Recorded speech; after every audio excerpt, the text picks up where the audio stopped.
हम लोग श्रीमद् भागवतम के तीसरे स्कंद के 28वें अध्याय का पुनरावलोकन कर रहे हैं। हम लोग पहुंच गए थे श्लोक क्रमांक 17 तक।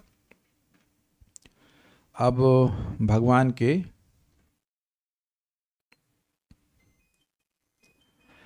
अंग पे, भगवान पे ध्यान करने के लिए बोल रहे हैं। तो उसी पे आगे वो कहते हैं भगवान कपिल देव, कीर्तन्य तीर्थ यशसम पुण्य श्लोक यशस्करम ध्यायेदेवं समग्रांगम यावन्न च्यवते मनः। भगवान तीर्थ यशसम अर्थात भगवान की महिमा कीर्तन्य है, अर्थात कीर्तन करने के योग्य है। और पुण्य श्लोक, जो भगवान के भक्त हैं उनकी कीर्ति पवित्र होती, उनकी कीर्ति को, उनके यश को बढ़ाने वाली है। यानी कि भगवान के भक्तों को भगवान के संग जुड़ जाने से और अधिक यश प्राप्त होता है, ये बात बोल रहा है। एवं समग्रांगम ध्यायेत, इस प्रकार से सभी अंगों का भगवान के ध्यान करना चाहिए। यावन न च्यवते मनः, जब तक मन वहां से हटने की प्रवृत्ति से रहित ना हो जाए। ये देखिए इसमें क्या लिखा हुआ है, विचलित ना हुए, अर्थात विचलित होना बंद ना कर दे। ऐसे तो भगवान का ध्यान किया और मन हट गया, बस चलो चलो हाँ भाई वो पापड़ ला यार तो ऐसा नहीं है। आशय ये है कि जब तक मन भगवान के रूप में एकदम स्थिर होने की प्रवृत्ति को प्राप्त ना कर ले, बार बार भगवान के सभी अंगों का ध्यान करता रहे, ये बात है। जब कब तक करना है वेदवाद ने बताइए, इसी तरह से ड्राइव कीजिए, जो यहाँ बात बोलिए, कब तक जब करना है? जब तक जब लगने में मन, मतलब जब तक, हाँ बोलिए, yes yes I understand your heart, yes बोलिए। जब तक जब में बच्चों को समझाइए, मन ना लगने, ये दो बच्चे समझाइए, कब तक जब करना चाहिए? बेचारे परेशान हो रहे, 8 माला करना, जब तक मन ना लगना बंद ना हो जाए। मन लगना बंद ना हो जाए, मन ना लगना मन लगना बंद मन ना हो ना जाए, लगना बोला। हाँ मन ना लगना। पॉइंट इज कि जब ऐसी स्थिति में ना पहुंच जाए कि जब छूट ही ना रहा हो, तब कहिए तो नहीं छूटेगा। हाँ तो वही तो गोल है, वही तो गोल है, साधन और साध्य अलग नहीं है। ओके, अब अलग अलग स्थिति में भगवान का स्मरण करने के लिए बोल रहे हैं। स्थितम व्रजंतमासीनम शयानम वा गुहाशयम प्रेक्षणीय इहितम ध्यायेत शुद्ध भावे न चेतस। स्थितम मतलब भगवान खड़े हुए, व्रजंतम मतलब कहीं जा रहे हैं, आसीनम मतलब बैठे हुए, शयानम मतलब रेस्ट कर रहे हैं, वा मतलब या फिर रेस्ट कर रहे हैं, गुहाश अपने हृदय की गुफा में, अपने हृदय में। देखिए प्रेक्षणीय हितम, भगवान की लीला प्रेक्षणीय अर्थात दर्शनीय है, देखा जाना चाहिए, उनका ध्यान करना चाहिए। कैसे? शुद्ध भावी न चेतसा, शुद्ध भाव के द्वारा अपनी चेतना से ध्यान करना चाहिए। अब कह रहे हैं कि एक एक अंग पर बोल रहे हैं ना। हाँ, तो अभी उन्होंने कहा था कि सभी अंगों का ध्यान करें। अब कह रहे हैं कि जब मन इस प्रकार से सभी अंगों का ध्यान करने में स्थिर हो जाए, अब भगवान के एक एक अंग का ध्यान करे। तस्मिन् लब्ध पदम चित्तम सर्वावयव संस्थितम विलक्षयकत्र संयुज्यात अंगे भगवतो मुनि। भगवतो मुनि, मुनि कहां से आ गए? वह मुनि जो ध्यान कर रहा है, तस्मिन लब्ध पदम, भगवान के, तस्मिन उस भगवान के स्वरूप में स्थिति प्राप्त हो गई है। विलक्ष ऐसा देखकर, मतलब देखने लगे कि अब मेरा मन भगवान से नहीं हटता है, भगवान के रूप में लग जा रहा है, वह अनुभव कर रहा है। वो तो बहुत मुश्किल है, आंख बंद कीजिए, देखिए कहाँ कौन सा रूप आ रहा है। जिसका रूप पढ़ रहे हैं उसका पढ़ने के बाद भी रूप मन में नहीं आता है ना। लोग बोलते हैं भगवान को देखिए, अच्छा आज भगवान क्या कपड़ा पहने थे? धोती तो पहने थे, तो धोती तो रोज ही पहनते, यू कैन सेफली गेस। तो आप ध्यान करके आए, बड़ी अच्छी बात है। बहुत से भक्तों को ध्यान नहीं रहता है, तो ऐसा स्थिति में पहुंच जाए व्यक्ति की, मतलब विलक्षित होना, उसको देखने लग जाए कि अब मन हमारा बड़ी आसानी से भगवान के स्वरूप में स्थित हो रहा है। तो मुनि अर्थात योगी पुरुष भगवतः सर्व अवयव संस्थितम, भगवान के सभी अंगों में स्थित हुए चित्त यानी मन को एकत्र अंगे संयुक्त, किसी एक अंग में लगावाए। मतलब देखिए मुनि वो योगी पुरुष यह विलक्ष यह देखे कि तस्मिन चित्तम लब्ध पदम, उन भगवान में उसका चित्त स्थान को प्राप्त कर गया है, उसकी पोस्टिंग हो गई है भगवान के स्वरूप में, मतलब भगवान के स्वरूप में मन चला जाता है। सर्व अवयव संस्थितम, सभी अवयव में मतलब सभी अंगों को एक साथ जोड़ लीजिए, और जहां जहां ध्यान कर रहा था उसका मन लग रहा है, सम्यक रूप से लग रहा है। अब वहां से खींच करके भगवान के एक एक अंग पर लगाने का प्रयास करें, ये बात यहां पे बोल रहे हैं। That is next stage. संचिंतयेद भगवतश्चरणारविंदम वज्रांकुशध्वज सरोरुह लांछनाढ्यम उत्तुंग रक्त विलसन्नख चक्रवान, लियो स्पेलिंग मिस्टेक है वाला, अच्छा वाला यहां तक ठीक है। उत्तुंग रक्त विलसन्नख चक्रवाला ज्योत्स्नाभिराहत महद हृदयांधकारम, बड़ा टफ सा लग रहा है श्लोक। संचिंतित, सम्यक रूप से चिंतन करें, किसका? भगवतस् चरणारविंद। अच्छा, बात ये हो रही कि भगवान के चरणारविंद से ऊपर उठने की बात हो रही, इसलिए सबसे पहले चरणारविंद का सम्यक रूप से ध्यान करें। चरण में कौन कौन से चिन्ह हैं? वज्र है, अंकुश, ध्वज, सरोरुह मतलब कमल, और लांछनाढ्यम, लांछन मतलब होता है इम्प्रेशन, चिन्ह, उससे वह युक्त है। यानी कि केवल यही नहीं है, भगवान के चरण में और भी चिन्ह हैं, ये सब कुछ सैंपल बताए गए हैं। फिर क्या कह रहे हैं? उत्तुंग रक्त, इसका क्या अर्थ है भाई?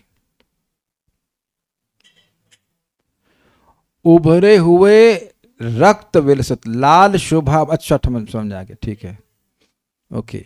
उत्तुंग रक्त विलसन नखचक्र वाला, तो जो भगवान के नाखून हैं वो ऐसे सेमी सर्कल थोड़ा ऊपर की ओर उठे हुए हैं और वो लाल रंग के हैं, इसलिए उनकी ज्योत्सना का ध्यान करें।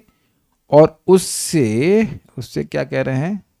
ज्योत्सना भी हृदय महत अंधकारम आहत, ज्योत्स्नाभिर आहत महद हृदय अंधकारम, जो भगवान के नखचंद्र हैं, अगर ऐसा कहा जाए, जो भगवान के चरण कमलों में नख रूपी चंद्रमा है, उनकी ज्योत्सना से जो साधक का हृदय में अंधकार है अविद्या का, वह आहत हो जाता है, यह कह रहे हैं। जैसे चंद्रमा अंधकार को दूर करता है, और न सिर्फ अंधकार को दूर करता है, शांति शीतलता प्रदान करता है, ये बात यहाँ पे बोली जा रही है। ओके, अब उसके बाद यह भी ध्यान करें कि इन्हीं चरणारविंदों से, भगवान के चरण कमल से गंगा जी निकली हैं, जिसको अपने सिर पर धारण करके शिवजी हो गए। यशौच निःसृत सरित प्रवरोदके नातीर्थे न मूर्धन कृते न शिवः शिवो भूत ध्यातुर्मनः शमल शैल निसृष्ट, वज्रम होना चाहिए ना, वज्रम नहीं, वज्रम ध्यायेत् चिरम भगवतः शरणारविंदम। यत शौचनी, यहां से शुरू कर रहे हैं, भगवत, यहाँ अन्वय में शुरू किया गया, भगवत चरणारविंदम, भगवान के चरणारविंद का ध्यान करे, ध्यायेत् ध्यान करे, चिरम मतलब लंबे समय तक ध्यान करे, यत शौचनी, जिनके चरण धोवन को, यत शौच निःसृत, जिनका चरण धोवन का जल निःसृत बहने वाल, जो मतलब बहा प्रकट हुआ, वह सरित प्रवरोदकेना, जो बहने वाले जल है अर्थात नदियां हैं, उनमें सर्वश्रेष्ठ हुआ अर्थात गंगा जी हुआ। तीर्थेना मूर्धिन अधिकृतेना शिवा शिवभूत, उसको अपने सिर पर धारण करके, और गंगा जी को अपने सिर पर धारण करके शिवजी शिव हो गए अर्थात परम आनंदमय हो गए। ऐसे चरणारविंद को मन में ध्यान करने से शमल शैल निसृष्ट वज्रम, जो कचरे का पाप का पर्वत है, शैल मतलब पर्वत है, उस पर ये निसृष्ट वज्र के समान है, इंद्र के समान छोड़ा हुआ वज्र के समान है। मतलब भगवान के चरण पर ध्यान कर रहा है, और ध्यान करें कि वही चरण कमल है जिसके चरण धोवन को शिव से गंगा जी प्रकट हुई, और गंगा जी को शिव जी धारण करके अपने को पवित्र माने। इनका लंबे समय तक ध्यान करे, और इस प्रकार से उसके हृदय में जो भी वासना है, पाप है, वह सब नष्ट हो जाएगा। मैंने इसको कई बार समझाया, फिर समझा रहा हूं कि पाप है अगर किंचित मात्र भी, तो मन भगवान में नहीं लग रहा होता है। अरे क्या क्या भगवान का ध्यान करें, और कोई वस्तु जो अत्यंत हीन है उसको उसमें उपादेय बुद्धि अभी है, हो रही है, तो अभी अविद्या से प्रभावित है। Is it simple? सिंपल। तो वो बार बार लंबे समय तक ध्यान करेगा तो फिर वो नष्ट हो जाएगा। फिर अब वो ऊपर उठेगा। जानुद्वयम जल जलोचनया जनन्या लक्ष्म्याखिलस्य सुरवंदितया विधातु उर्वोर्निधाय कर पल्लवरोचिषायत संलालितम हृदि विभोर अभवस्य कुर्यात्। अभवस्य विभो, अभवस्य विभो लास्ट लाइन में, वहां से अन्वय शुरू हो रहा है। जो अजन्मा हैं और विभु अर्थात जो सब कुछ करने में समर्थ श्री हरि हैं, उनके द्वयम जानू, दोनों घुटनों और पिंडलियों का हृदय अर्थात हृदय में, कहाँ गया, हृदय हृदय कुर्यात लिखा, कुर्यात मतलब हृदय में ध्यान करना चाहिए, मतलब चरण से ऊपर उठ करके घुटने तक आ गया, और पिंडली, ठीक है। यत, जिनको, यानी जिन घुटनों और पिंडलियों को अखिलस्य विधातु जनन्या, भाई कहाँ पे आ गया, अखिलस्य और विधातु कहाँ है? अखिलस्य विधातु मतलब जो सभी के रचयिता अर्थात ब्रह्मा जी हैं, उनकी जनन्या यहाँ पे आ गया, यानी कि लक्ष्मी जी, जनन्या लक्ष्मी जी। और जलज लोचनया मतलब जो कमल लोचन है वो लक्ष्मी जी का विशेषण है, और सुर देवताओं के द्वारा वंदित हैं, वो उर्वोर निधाया, अपने मतलब अपने गोदी में उसको रखती हैं, टांग पे रखती हैं, गोदी पे रखती हैं।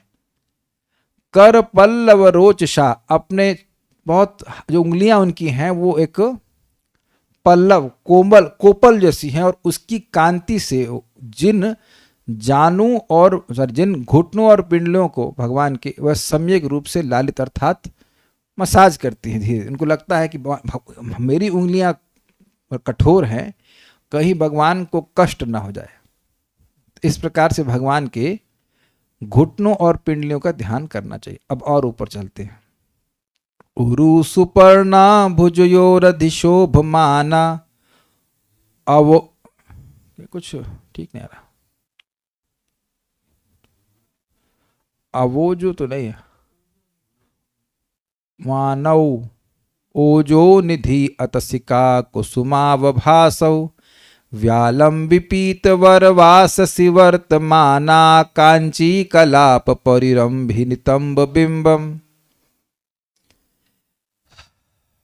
अतसिका कुसुम, अतसिका मतलब अलसी, अलसी के पुष्पों के समान अवभासो, नीली कांति जैसी ओज निधि तथा समस्त शक्ति के आगार सुपर्ण भुजयो, गरुड़ के दोनों कंधों अर्थात पंखों पर अधिशोभ, मानव अधिक सुशोभित, उरु नितंब बिंबम, भगवान की जांघों का ध्यान करे। देखिए ये बड़ा, ये सब श्लोक उसने थोड़ा सा मैक्सअप कर दिया है एआई ने, मैंने इसे यूज किया था स्टार्ट करने के लिए। एनीवेज कैसे समझा जाए? अतिसिका कुसुमावभासौ, अलसी के पुष्पों के समान कांति वाले, सुपर्ण भुजयोर अधिशोभमानौ ओजो निधि, दिख गया आप लोगों को? सुपर्ण मतलब गरुड़ जी की भुजा पर जो अधिशोभ मतलब उसमें बैठे हुए हैं, तो जो उनकी उरु जंघाएं हैं वो नीचे लटक रही हैं, और सभी शक्तियों का बल है, ओज निधि मतलब है। व्यालम विपीत वरवाससि वर्तमाना, व्यालंबी मतलब जो बहुत लंबी हैं, और पीत वरवाससि पीले कलर रंग का बहुत सुंदर वास यानी कपड़े से वो जांघ भगवान की ढकी, कमर प्रदेश की बात कर रहे हैं, वो सब ढका हुआ है।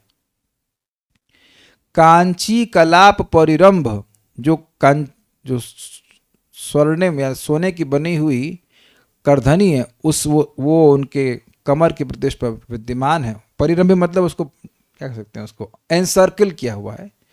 नितंब बिंब, उनका जो नितंब या कमर प्रदेश है वह गोल है, इसका ध्यान करें। अब नाभि पे आ रहे हैं। नाभि हृदम भुवन कोश गुहोदरस्थम यत्रात्मयो निधिषण अखिल लोक पद्म व्यूढ़म हरिन्मणि वृषस्तनयोर अमुष्य ध्यायेद द्वयम विशदहार मयूख गौरम। उसके बाद नाभि हृद का ध्यान करे जो भुवन कोश, बड़ा अनवय से समझ लेते हैं, ज्यादा आसान होगा। कुछ कॉम्प्लिकेटेड अन्वय है, मतलब श्लोक कॉम्प्लिकेटेड है। भुवन कोश गुहा उदरस्थम, समस्त लोकों का गुहा यानी आधार, और उदरस्थ मतलब उदर में स्थित भगवान के, भगवान के उदर में स्थित होना चाहिए ना।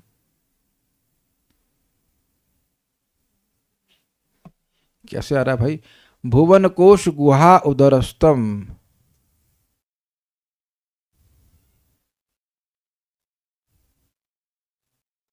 किसका ध्यान करने के लिए बोल रहे हैं? विशेषण किसका है? भुवन कोश गुहा गुहा।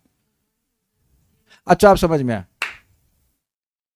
भुवन कोश समस्त लोगों का गुहा अर्थात आधार, ठीक है।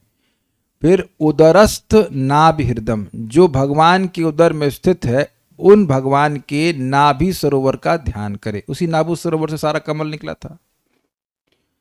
यत्र, जिसमें आत्म योनि धिष्ण ब्रह्मा जी का वासस्थान है, अर्थात वो कमल है।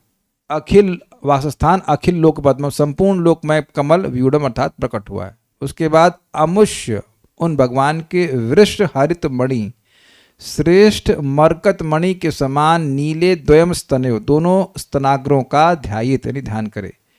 विशद हार, जो वक्ष स्थल पर धारण किए गए श्वेत हार के मयूख गौरम, प्रकाश से गौर वर्ण के प्रतीत होते हैं। बड़ा बड़ा कठिन हो रहा है श्लोक को समझना। somehow it is very difficult for me to understand, जितना भी आ रहा था हम समझा रहे हैं।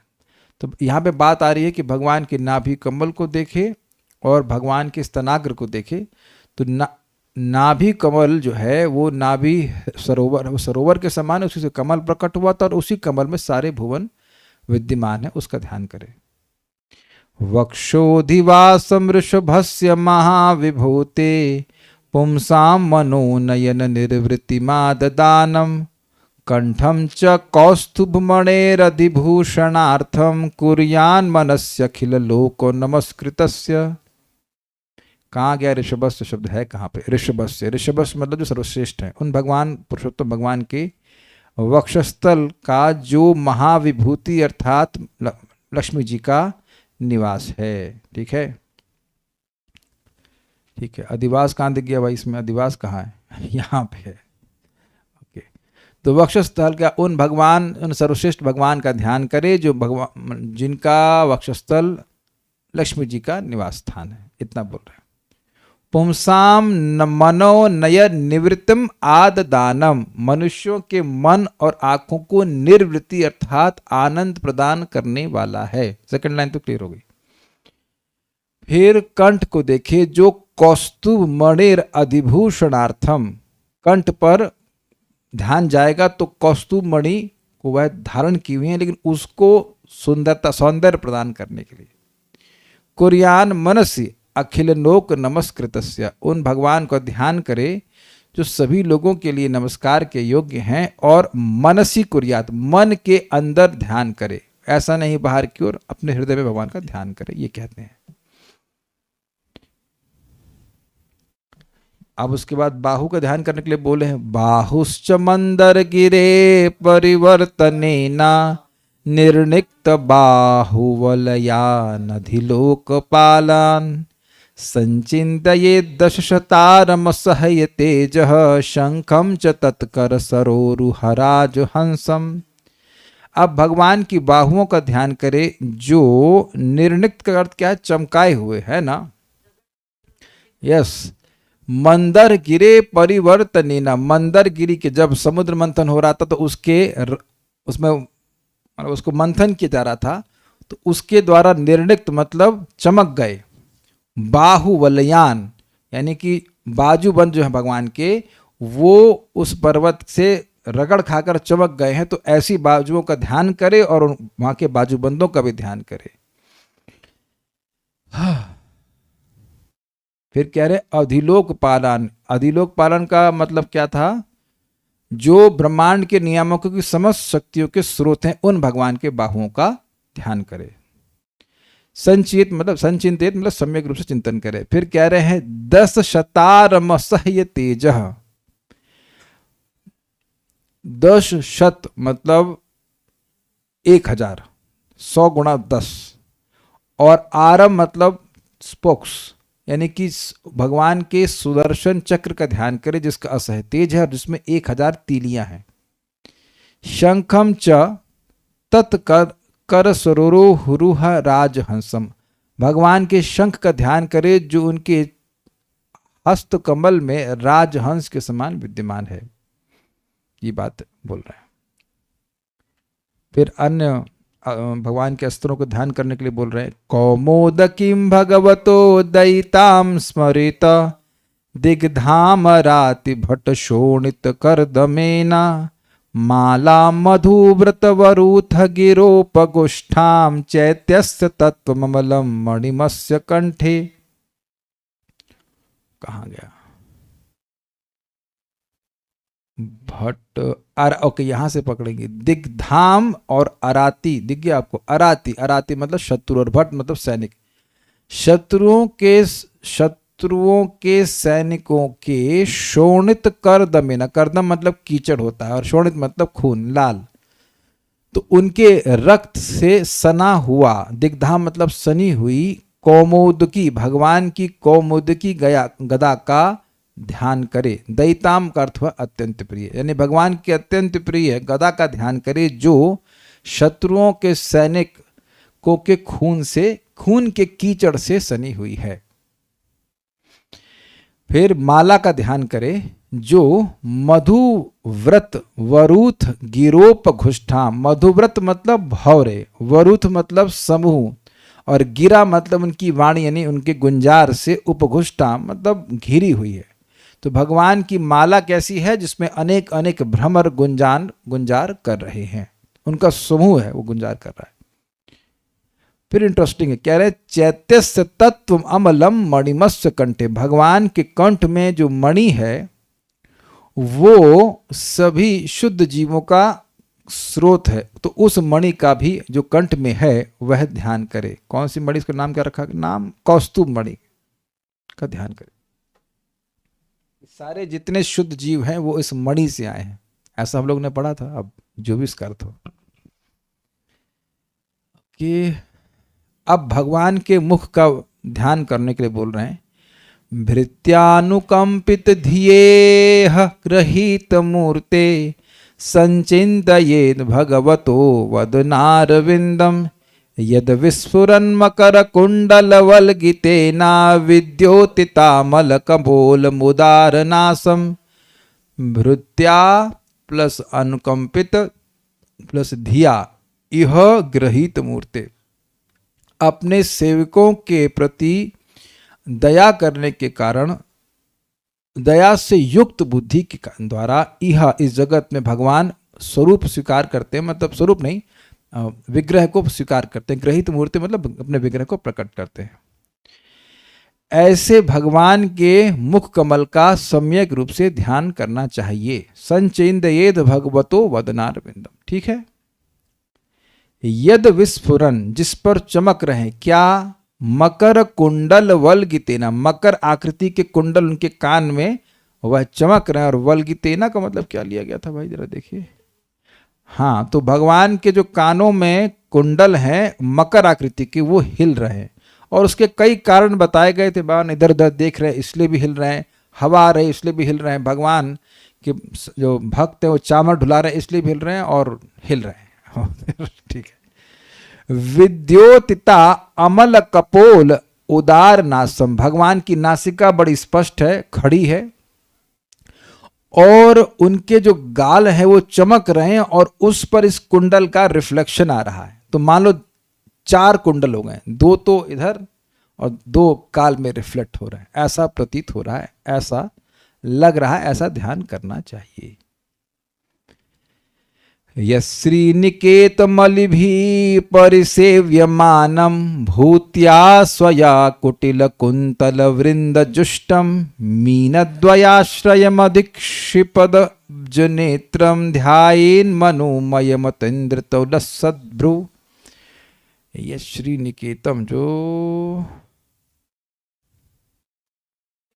वो तो समझ में आ गया। शोभा के आश्रय कमल की पंक्ति को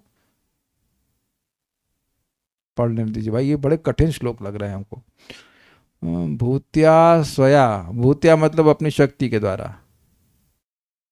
कुटिल कुंदल वृंद जुष्ट, अब समझ में आ गया।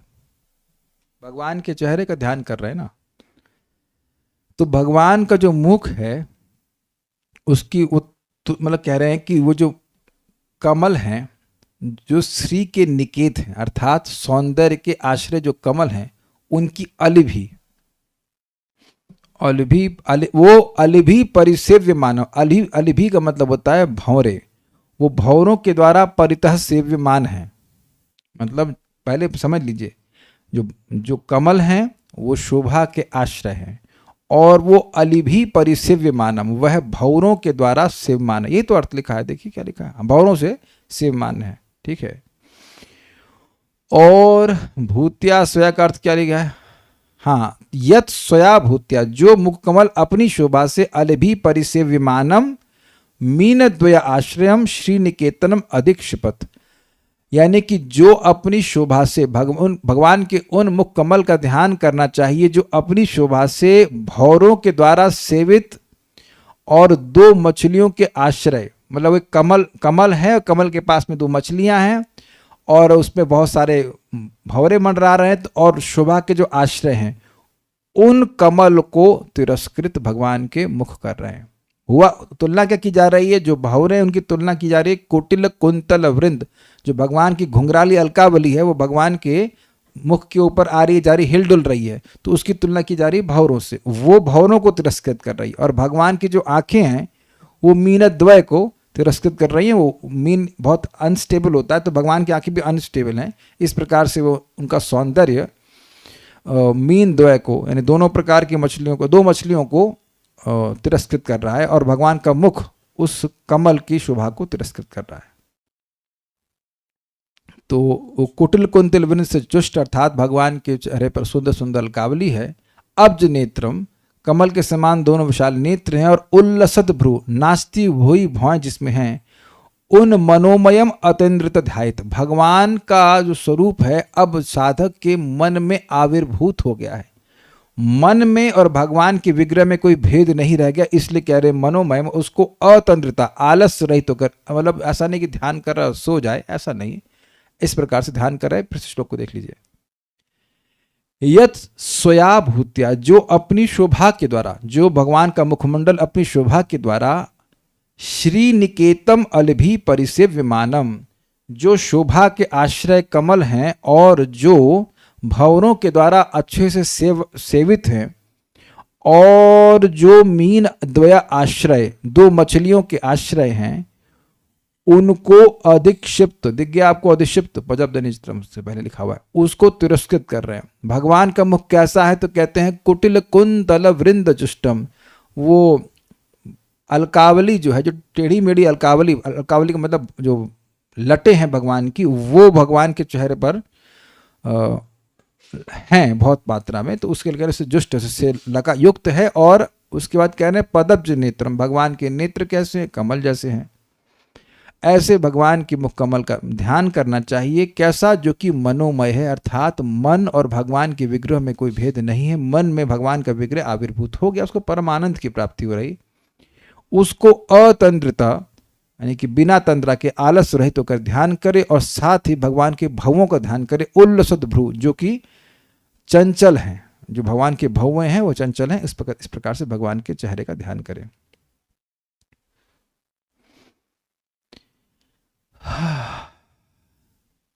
अब भगवान के अवलोकन का ध्यान करें। एक एक अंक का ध्यान करने की बात हो रही, तो उस पर कह रहे हैं तस्यावलोकम अधिकम कृपयाति घोर तापत्रयोपशमनाय निसृष्टमक्ष्णो स्निग्धस्मितानुगुणितं विपुल प्रसादं ध्याये चिरम विपुल भावनया गुहायाम। तस्य अवलोकम, उनके अवलोकन का ध्यान करे, जो कृपयाम अधिकम, अत्यधिक कृपा के द्वारा, अति घोर तापत्रोपशमनाय, अत्यंत घोर 3 प्रकार के तापों के उपशमन के लिए, निसृष्टम, वह फेंका जाता है अर्थात सृष्टि की जाती है, दृष्टिपात भगवान करते हैं। अक्षणों अर्थात आंखों से, यही तो है ना अर्थ, आंखों से अपने भक्तों पर, निसृष्टम, अपने आंखों भक्तों पर वो निक्षेपित करते हैं, फेंकते हैं, अब दृष्टिपात करते हैं। स्निग्ध स्मित अनुगुणितम, स्निग्ध मतलब स्नेह, स्मित मतलब मुस्कान, स्नेह से युक्त मुस्कान के कारण द्वारा वो अवलोकन जो है वो अनुगुणितम, मल्टीप्लाई हो रहा है अनलिमिटेडली टाइम्स, मतलब 1 टाइम, ट्वाइस, थ्राइस, और फिर to the power fraction, exponentially बढ़ता जा रहा है ऐसा। और विपुल प्रसादम धायत, भगवान के ऐसे महान कृपा से युक्त अवलोकन का ध्यान करे चिरम, बहुत लंबे समय तक। कैसे ध्यान करे? विपुल भावनया, अतिशय प्रेम से ध्यान करे कि भगवान कितने दया से अपने भक्तों की तरफ देख रहे हैं। कहाँ ध्यान करे? गुहायाम, अर्थात अपने हृदय में ध्यान करे। 31 तक तो हम पहुंच गए, आगे देखते हैं। अब भगवान के मुस्कान का ध्यान करे। ये हास है, लेकिन ये मंद हास के बारे में आता है। प्रहास अगले श्लोक में आएगा। यहाँ हल्के से भगवान हंस रहे हैं, तो उसका ध्यान करने के लिए बोल रहे हैं। हासम हरेरवत वनताखिल लोक तीव्र शोकाश्रु सागर विशोषणमुत्युदारम सम्मोहनाय रचितम निज माययास्य भ्रूमंडलम मुनिकृते मकरध्वजस्य। हरे, भगवान श्री हरि के हासम, हास्य का ध्यान करें। भगवान हल्के से हंस रहे हैं, बहुत तेज नहीं। और अवनत, हाँ, तो अवनत का मतलब होता है जो भगवान के शरणागत जन हैं उनके, और अखिल लोक मतलब जो समस्त अखिल लोक अवनत मतलब जो सभी लोग भगवान के शरणागत हैं उनके तीव्र शोक अश्रुसागर विशोषणम, उनके भयंकर शोक से उत्पन्न अश्रुओं के सागर को सुखाने वाला है वह भगवान का हास्य। अति उदार है, दयालु है। और सम्मोहनाय रचितम निज माया, अपनी माया से उन्होंने इसको रचित किया है। किसको रचित किया है? भ्रूमंडल, अपने भवों को रचना की है। मकर ध्वजस्य सम्मोहनाया, मकर ध्वज होता है मदन यानी कामदेव। कामदेव को सम्मोहन करने के लिए अपनी माया से भगवान ने अपना भवों की सृष्टि करी है। किस लिए? तो कह रहे मुनि कृते, जो मुनि बेचारे पानी पीकर पत्ता खाकर जी रहे हैं उनको भी ये कामदेव नहीं छोड़ता। हम सोच रहे थे जब मुनियों को नहीं छोड़ रहा है तो खा ही लेते हैं। जब पत्ता खाने वाले और केवल पानी पी के और पत्ता खा के जी रहे उनको नहीं छोड़ रहा है कामदेव, तो हम रोटी सब्जी तो खा ही नहीं, फिर क्या? जब वही लोग बच नहीं रहे तो फिर क्या है? बचाने वाले भगवान ही बचाएंगे। कैमुत्य लग गया आपको। तो पॉइंट ये है कि ये बहुत खराब व्यक्ति है कामदेव, ये अच्छे लोगों को भी परेशान करता है। तो इसलिए भगवान ने इस पे थोड़ा क्रोध प्रकाशन करते हुए अपने भवों की सृष्टि करी है, इसको मोहित करने के लिए कामदेव को। अब भगवान के प्रकृष्ट हास्य का, जिसमें भगवान के दांत भी दिखेंगे, है ना? दांत दिखेंगे, हाँ, दांत भी दिखेंगे। आप लोगों को कभी किसी ने डांटा, ये दांत क्या दिखा रहे हो? आप मान लीजिए कोई व्यक्ति आप पर क्रुद्ध हो और आप हंसते रहें और आपके दांत दिखें, तो क्या दांत दिखा रही है, ऐसा करके बोलते हैं। मतलब क्या दांत दिखा के हंस रही हो या हंस रहे हो?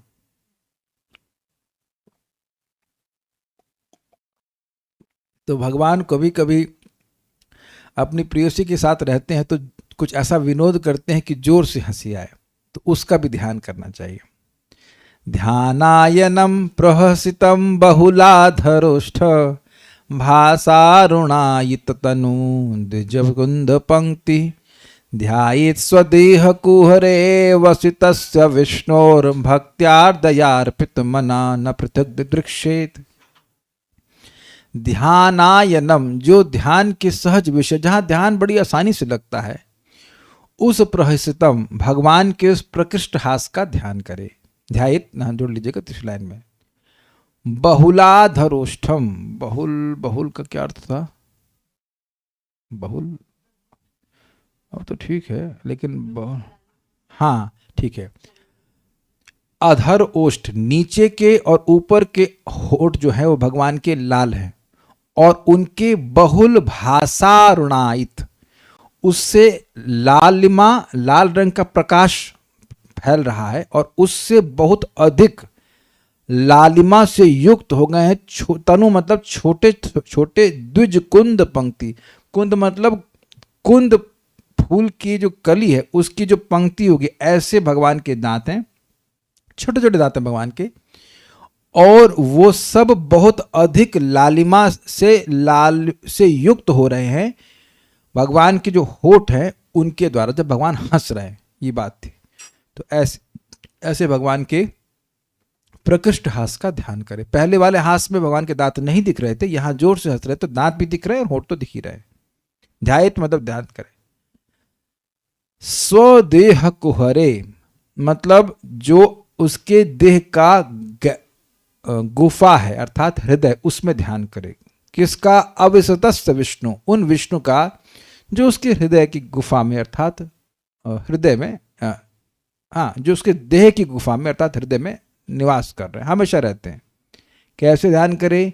भक्त्या आर्दया अर्पित मना, भक्ति के द्वारा जो चित्त ढीला हो गया है, आर्द हो गया है, भीग गया है, उसको भगवान में अर्पित करके ध्यान करे। न पृथक दिदृक्षित, और इसके अलावा और कुछ देखने की इच्छा ना करे। ठीक है, अब इसके बाद उसकी गलती आ रही, उसको देख लेते हैं। भगवान ने यद्यपि कहा 33rd में कि भाई इससे ज्यादा कुछ तुमको ध्यान करने की जरूरत नहीं है, लेकिन कुछ योगी, सारे लोग तो भगवान की बात मानेंगे नहीं, यहां तक उसके आगे भी जाने का प्रयास करेंगे और वो इस चक्कर में थोड़े पीछे हो जाएंगे। अभी तक उसने क्या किया? विषयों से मन को हटाने के लिए भगवान के स्वरूप का ध्यान किया, ठीक। अब वो सोच रहा है कि भगवान के से भी मन को हटा लूंगा ताकि मुझे मोक्ष मिल जाए, मुक्ति मिल जाए हर चीज से और भगवान से भी। तो ऐसा गलत योगी भगवान का ध्यान धीरे धीरे छोड़ देगा, भगवान से भी अपने मन को हटा लेगा। ये बात अब यहां से आगे चलेगी। एवं हरौ भगवती प्रतिलब्ध भावो भक्त्या द्रवद हृदय उत्पुलकः प्रमोदात् औत्कंठ बाष्प कलया मुहुरर्द्यमानस्तच्चापि चित्त बडिशम शन कैर्वियुंक्ते। इस प्रकार हरौ भगवती, इस प्रकार जो प्रकार बताया गया, तरीका बताया गया, इस प्रकार भगवान हरि में जिसे लाभ प्राप्त हो गया है भाव का, भक्ति के द्वारा उसका हृदय कुछ कुछ द्रवीभूत हो गया है और आनंद से वो उसको पुलक हो गया है।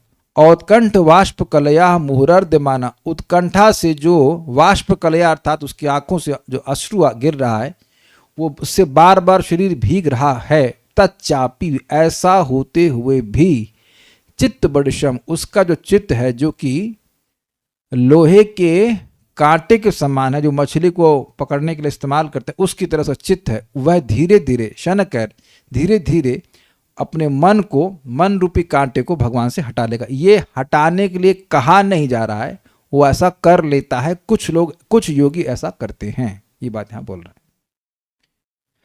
और ऐसे योगियों को केवल व्यष्टि ब्रह्म अनुभव प्राप्त होता है, न कि भगवत अनुभव प्राप्त होगा।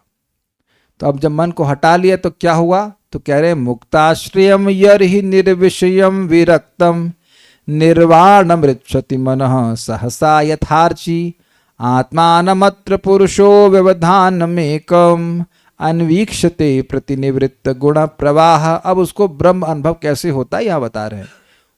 यर्हि, जब निर्विषयम विरक्तम, उसका मन निर्विषय हो जाता है और विरक्त हो जाता है, इस कारण से फिर मुक्ताश्रयम, फिर आश्रय अर्थात भगवान को भी छोड़ देता है, तो उसका मन सहसा निर्वाणम रिच्छति, उसका मन सहसा अचानक ही लय को प्राप्त हो जाता, मन नष्ट हो जाता है। जैसे यथार्ची, जैसे अग्नि में बत्ती समाप्त हो जाए या तेल समाप्त हो जाए तो अग्नि अपने आप बुझ जाती है, इस प्रकार से कोई ध्यान का विषय न रहने के कारण वो मन समाप्त हो जाता है।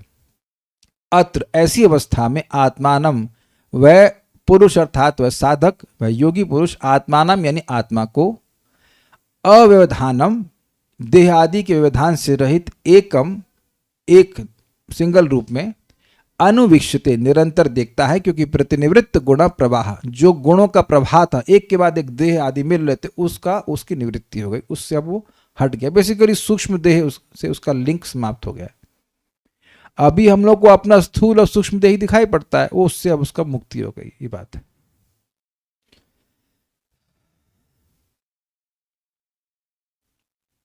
उसके बाद वो कह रहे हैं कि ऐसी अवस्था को प्राप्त करके वह सुख दुख के धर्म से परे चला जाएगा। सोपेतया चरमया मनसो न, ये लिंक नहीं, लिंक ये था कि भाई मन का सस्पेंशन तो सुषुप्ति अवस्था में भी होता है, तो उसका मतलब वो जैसे जागृत होने पर फिर हम संसार में पड़ जाते हैं, तो क्या वह भी ऐसे संसार में पड़ जाएगा? तो कहते हैं ना, संसार में तो है लेकिन संसार में पड़ेगा नहीं, क्योंकि ये चरम निवृत्ति है मन की।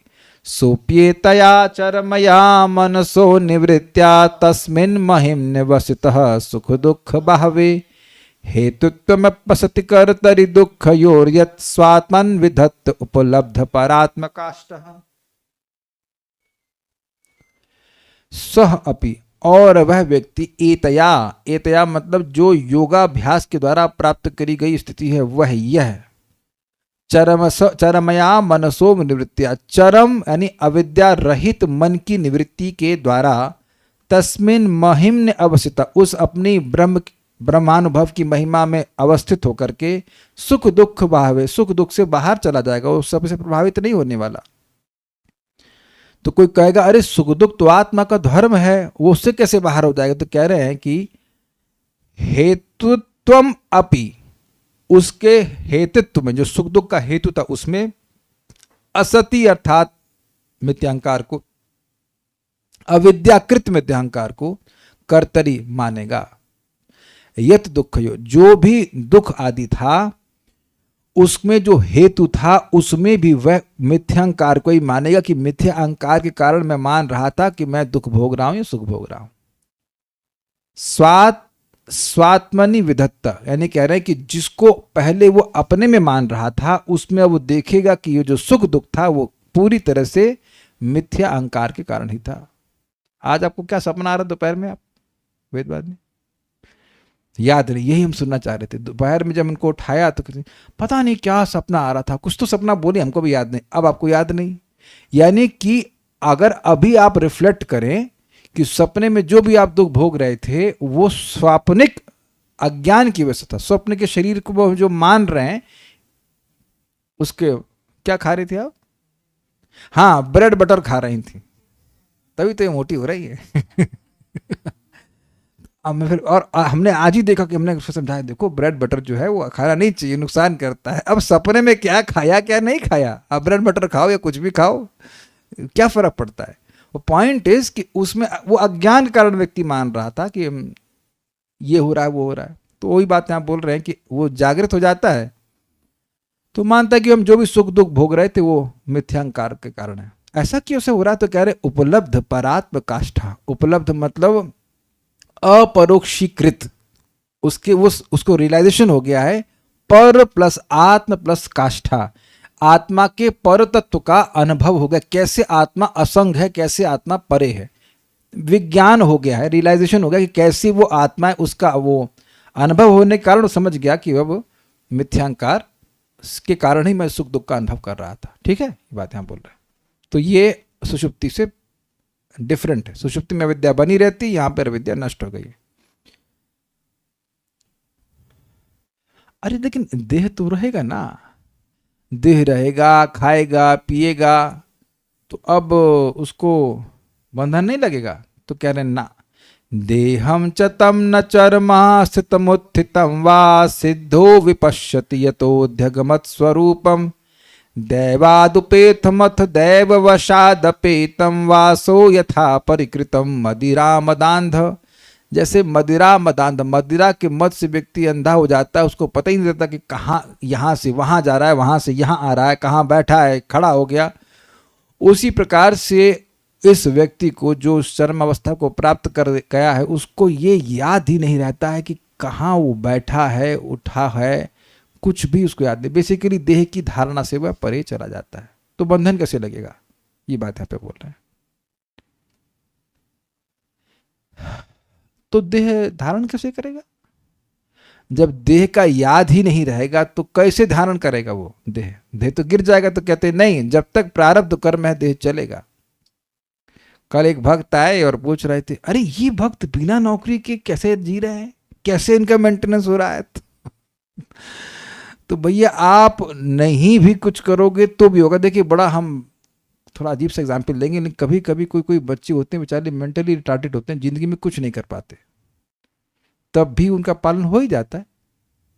हम आपको मेंटली रिटार्टेड होने के लिए नहीं कह रहे हैं, लेकिन इतना अभिनिवेश नहीं होना चाहिए कि मैं ये करूंगा तब मेरा पालन होगा, मैं ये करूंगा तब होगा। जितना अभिनिवेश उसमें होता है, अगर उतना अभिनिवेश भजन में हो तो आप देखना कि कब भूखे रहते हैं आप। क्या समझे मैंने क्या कहा? जितनी चिंता होती ये ऐसे करूंगा वैसे होगा, वैसे कैसे होगा, अगर उतनी ही चिंता व्यक्ति करने लग जाए कि भक्ति कैसे होगी, तो आप देखिए। एनीवेज, अपने अपने रिलेशन के अनुसार व्यक्ति कार्य करे, लेकिन ये स्पष्ट है कि जब तक प्रारब्ध है, प्रारब्ध भगवान के लिए शरीर को जिलाना पड़ेगा और जिलाने के लिए खिलाना पड़ेगा। क्यों भाई, है ना? ये तो मर जाएगा। तो प्रारब्ध, अच्छा प्रारब्ध इसी जन्म में भोगना है, तो जितना आपको इस जन्म में भोगना है उसको प्रारब्ध कहते हैं। तो जब तक प्रारब्ध है तब तक तो वह शरीर चलेगा ही। कुछ लॉजिक समझ में आ रहा है आप लोगों को? अब सुरभि माता जी तो नौकरी नहीं कर रही हैं, कैसे रोटी मिल रही है आपको? केचप वाले भेज रहे हैं आपको, टमाटो केचप वाले, कहते खुद ही बना लेते हैं इसलिए मिल रही है। तो ये बात है, किसी न किसी के अंदर भगवान कहीं ना कहीं से व्यवस्था कराकर के पालन करवा लेंगे, कभी भूखे नहीं मरने वाले। बट एनी हाउ, बात यहाँ पे बोल रही कि वो तो देह का ध्यान बिल्कुल ही नहीं रख रहा है।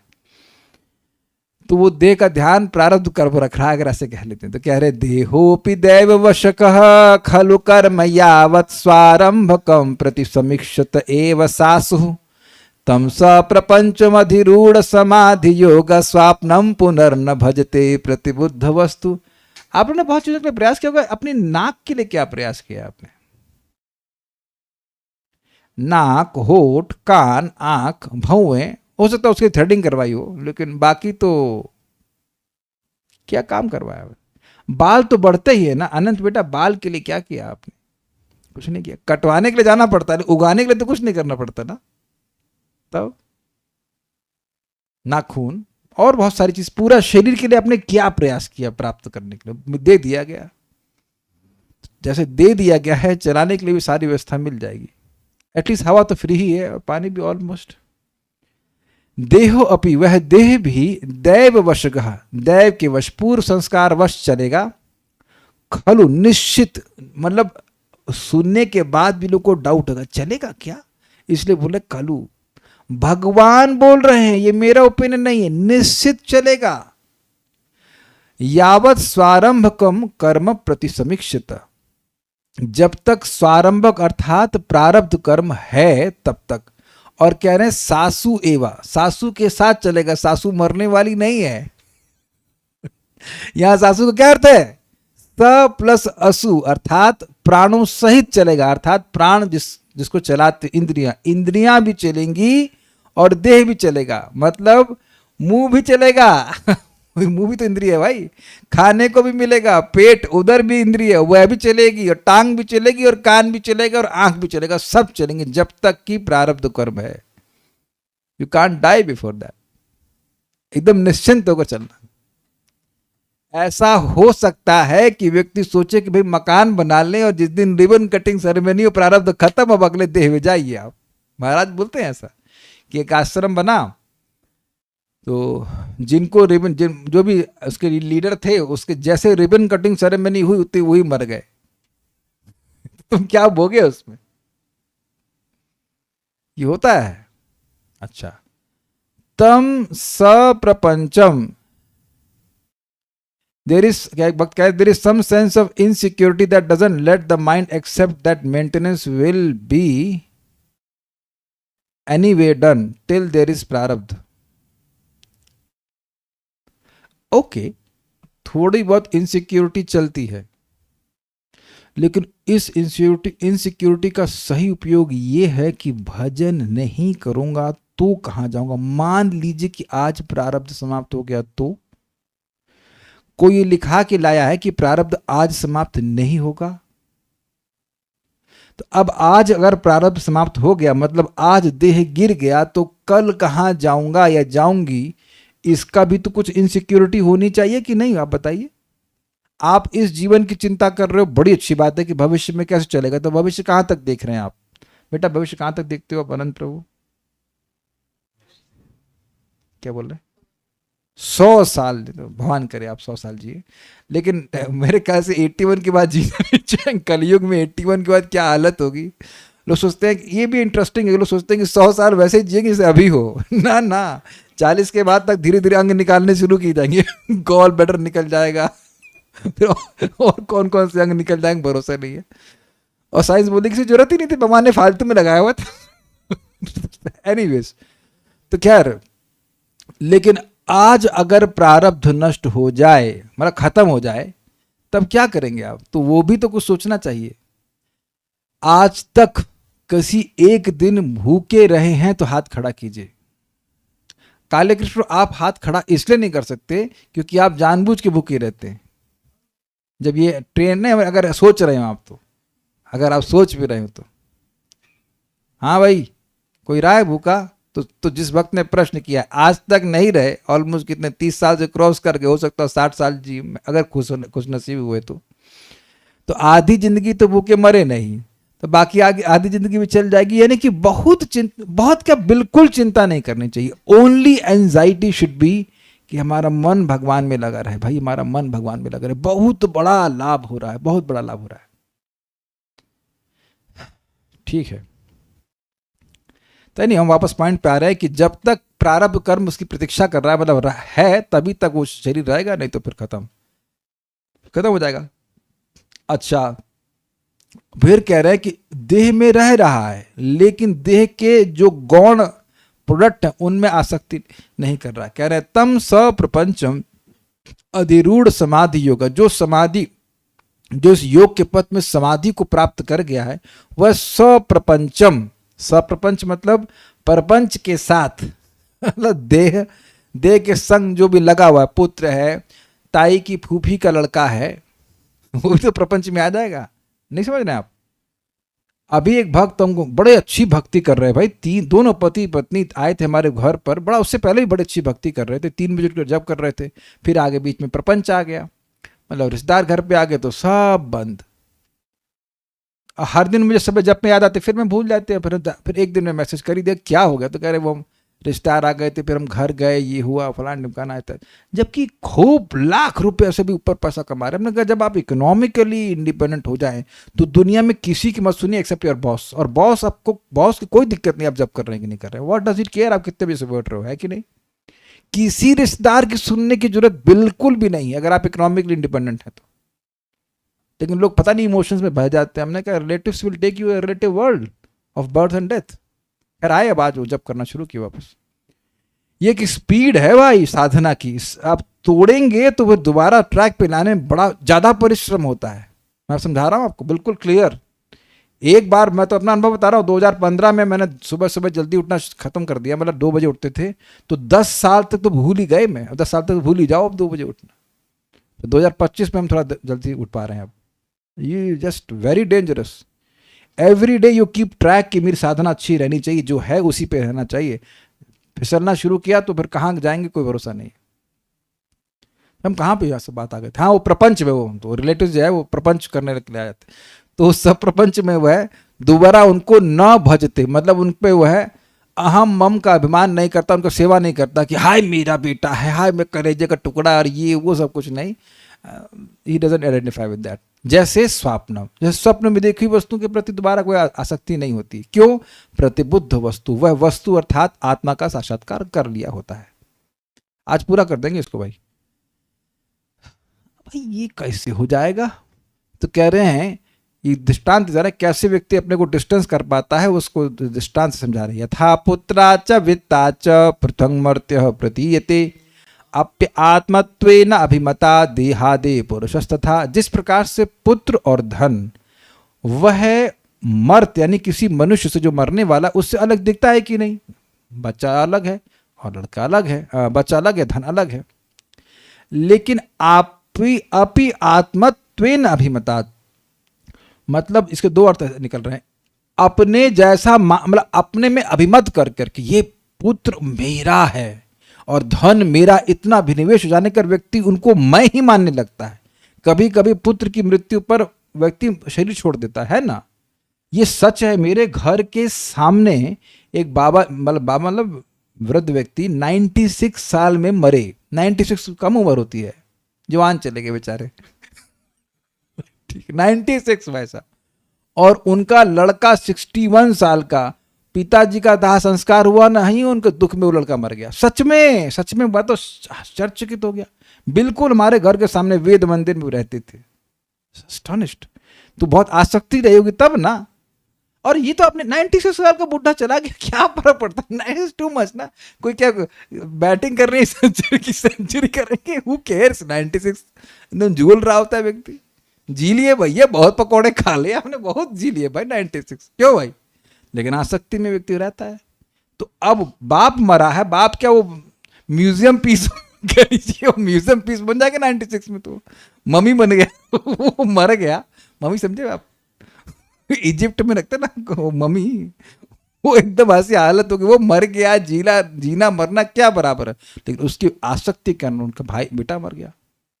कितना आश्चर्यजनक होता है। तो कह रहे हैं देहादि पुरुषस तथा, उसी प्रकार से पुरुष की आसक्ति देहादि में होती है। अब दूसरा अर्थ यह भी है कि आत्मत्वेना, व्यक्ति अगर समझे कि मैं आत्मस्वरूप हूं तो वह अपने आप को सबसे पृथक देख पाएगा। अब एक व्यक्ति कहेगा अरे भाई ये अलग अलग है ना, ये अलग है, पुत्र दूर है, धन दूर है, तो अब से अलग कर लेंगे, लेकिन आत्मा और देह तो साथ में रहता है, उनको अलग अलग कैसे करेंगे? तो वो यहाँ पे श्लोक बताते हैं, यथोल्मुकाद विस्फुल्लिंगाद धूमाद्वापि स्वसंभवात् अप्य आत्मत्वेन अभिमतात् यथाग्नि पृथगुल्मुकात् भूतेन्द्रियांतकरणात् प्रधानात् जीव संगितात् आत्मा तथा पृथक दृष्टा भगवान ब्रह्म संगिता यथा उल्मुकात्। जिस प्रकार से उल्मुक मतलब जलती हुई लकड़ी से, विस्फुलिंगा चिंगारी से, धूमाद व अपि तथा धूम्र अर्थात धुएं से, अपि स्वसंभवात जो उससे संभव होते हैं। अग्नि से ही चिंगारी और धुआं उत्पन्न होते हैं और लकड़ी भी उसी से जलती है। तो कह रहे अपि आत्मत्वेन अभिमता, यद्यपि जो अविवेकी है वो उन तीनों को अग्नि मानता है, अभिमत मतलब मानता है, फिर भी यथा अग्नि पृथक, जैसे अग्नि इन सभी से पृथक है, जलती हुई लकड़ी से, चिंगारी से और धुएं से। उल्मुकात का अर्थ है उल्मुक प्लस अति, अर्थात जलती हुई लकड़ी को खाने वाली अग्नि जैसे जलती हुई लकड़ी से, चिंगारी से और धुएं से अलग है, उसी प्रकार भूतेन्द्रिय करणात्, भूतेन्द्रिय अंतकरणात्, पंचमहाभूत इंद्रियों और अंतकरण से एक, प्रधान दो, और जीवात्मा जिसको जीव का, उससे आत्मा अर्थात परमात्मा पृथक है, जो कि दृष्टा है, देखने वाले हैं, षड ऐश्वर्यपूर्ण भगवान है और जिनको ब्रह्म भी कहा जाता है। इस प्रकार से भेद दिखाया जा रहा है। और ये सब आपस में भी अलग अलग हैं। चिंगारी लकड़ी नहीं है, धुआं नहीं है। उसी प्रकार से जीवात्मा पंचमहाभूत नहीं है, प्रधान नहीं है, ये सब भी आपको समझ लेना होगा। सब अलग अलग है, यद्यपि एक ही स्थान में रह रहे हैं। अब वो कह रहे हैं कि इस प्रकार से सभी जगह उसका ब्रह्म दर्शन कैसे होगा। सर्वभूतेषु चात्मानं सर्वभूतानि चात्मनि ईक्षितानन्य भावेन भूतेषु तदात्मताम्। सभी भूतों में आत्मा को और सभी भूतों को आत्मा में ईक्षता, देखे कैसे, अनन्य भाव से, मतलब और कुछ ना देखे। सभी जीव भगवान से आए हैं, भगवान में स्थित हैं और भगवान सब में स्थित हैं, ये बात बोल रहे हैं। ईक्षते मतलब देखे, भूतेषु तदात्मताम, तद आत्मताम, तद आत्मताम का मतलब क्या है भाई? आत्मताम का, ओके हाँ, भूतेषु इव तदात्मताम, मतलब जैसे घड़ा है या और भी कोई वस्तु है, उसमें पृथ्वी प्रवेश की हुई है, कारण में, कार्य में कारण प्रवेश किया हुआ है, और जितने भी घड़े आदि हैं, स्वर्ण आदि, वो सब पृथ्वी में अवस्थित हैं। उसी प्रकार से सभी जीव भगवान में अवस्थित हैं और भगवान सभी जीव में अवस्थित हैं। ये बात समझना चाहिए, ये बात है।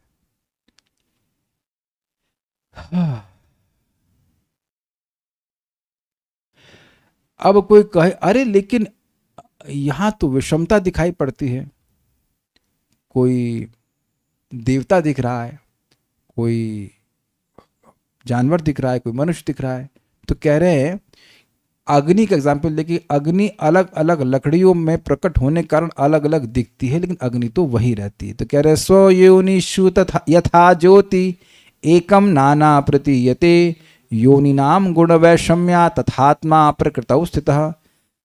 यथा ज्योति स्वयोनिषु, जिस प्रकार से ज्योति अर्थात अग्नि अपने प्रकट प्राकट स्थान में एक होते हुए भी विभिन्न प्रकार से प्रतीत होती है। क्यों?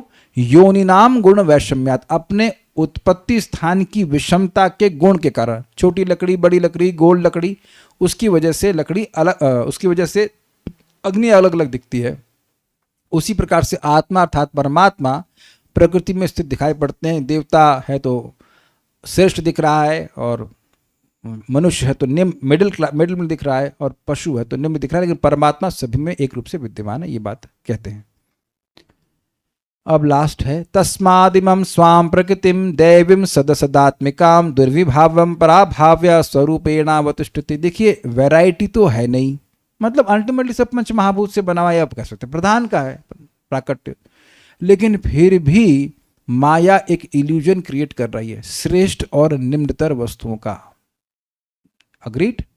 जिससे यहाँ कोई मिस्टर यूनिवर्स का कंपटीशन हो या मिस यूनिवर्स का कंपटीशन हो, या कोई बहुत बुद्धिमान व्यक्ति जो है उनका कंपटीशन हो रहा है कि नहीं, तो किसी एक व्यक्ति को आप श्रेष्ठ चुन रहे हो, लेकिन उसका शरीर बना किस चीज से? पंच महाभूत से। तो इल्यूजन है ना श्रेष्ठ और निकृष्ट का। थर्ड वर्ल्ड कंट्री, सेकंड होते होंगे कुछ first world country, like that. ये जो कैटेगराइजेशन हो रहा है, ये माया की सृष्टि हो रही है उपाधियों की वजह से। तो इसको इसलिए जीतना जरूरी है। जहाँ कोई भेद है नहीं, वही पंच महाभूत हैं, उनमें माया बुद्धि करा रही है कि देखो श्रेष्ठ है, निकृष्ट है इत्यादि, और इसी डुअलिटी में जीव फंसा हुआ है। तो मुझसे कोई श्रेष्ठ व्यक्ति दिखेगा, काश मैं उससे श्रेष्ठ बन जाऊं, फिर अगला शरीर लो, बनो श्रेष्ठ तुम। इस प्रकार से हम लोग बार बार जगत में आ रहे हैं। इच्छा द्वेष समुत्थेना द्वंद्व मोहेन भारत इत्यादि।